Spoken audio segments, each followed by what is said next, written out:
Évangile de Jésus-Christ selon saint Luc, chapitre 10, versets 38 à 42.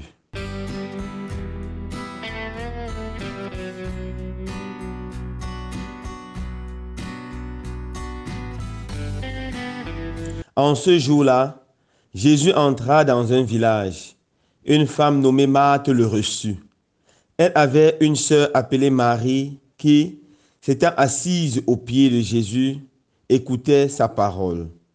Quant à Marthe, elle était accaparée par les multiples occupations du service. Elle intervint et dit, « Seigneur, cela ne te fait rien que ma sœur m'ait laissé faire seul le service. Dis-lui donc de m'aider. » Le Seigneur lui répondit, « Marthe, Marthe, tu te donnes du souci et tu t'agites pour bien des choses. Une seule est nécessaire. Marie a choisi la meilleure part. Elle ne lui sera pas enlevée. » Acclamons la parole de Dieu. Louange à toi, Seigneur Jésus.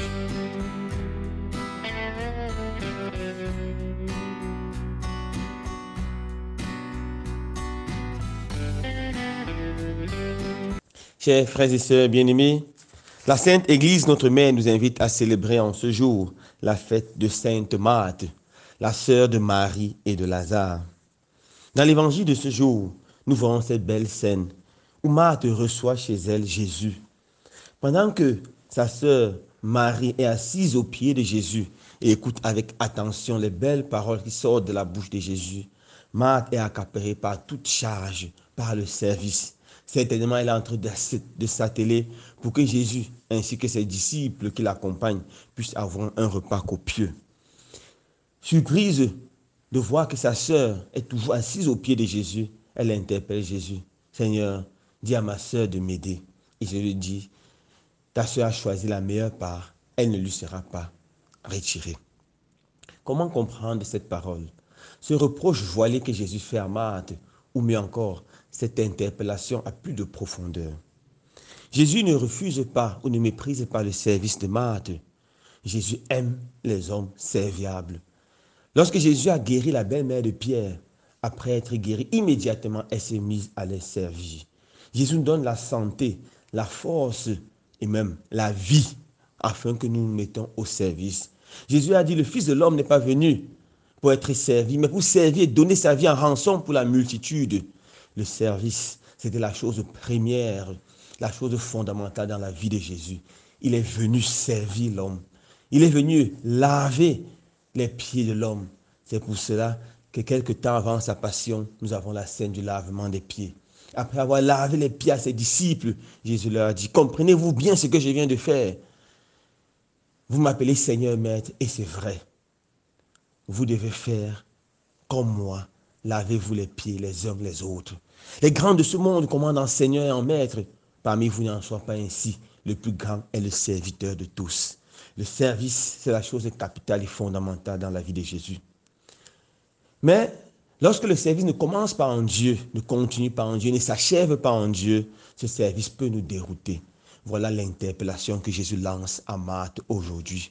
Marthe fait un grand service, mais dans son service, elle est tellement emprise dans le service, tellement focalisée dans le service, qu'elle oublie la raison fondamentale qui la pousse à servir. Cette raison, c'est Jésus. Nous faisons du bien, frères et sœurs bien-aimés, parce que Jésus nous le demande, parce que nous sommes enfants de Jésus. Si nous oublions que notre service naît en Jésus, grandit en Jésus et doit s'épanouir en Jésus, alors on peut perdre l'esprit du christianisme et devenir des simples bénévoles, et devenir des gens, des organisations, des ONG, des organisations caritatives.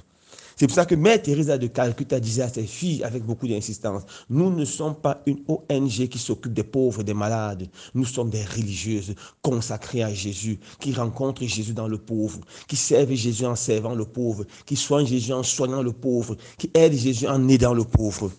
Nous devons, frères et sœurs bien-aimés, trouver notre force en Jésus afin de servir. Et cela va être efficace si et seulement si la prière occupe la première place de notre vie. C'est dans la prière, dans l'écoute de la parole de Dieu attentive que le service doit jaillir. C'est dans la prière que tout cela doit s'épanouir. Encore Mère Thérèse a dit, le fruit du silence, c'est la prière. Le fruit de la prière, c'est l'amour. Et le fruit de l'amour, c'est le service. et jamais le contraire. Ce n'est pas l'amour qui conduit, ce n'est pas le service qui conduit à la prière, mais c'est la prière qui conduit au service. Que nous soyons tous des martyrs, acharnés à servir le Seigneur, en gardant à l'esprit que nous sommes aussi des maris, acharnés à écouter sa sainte parole. Loué soit Jésus-Christ.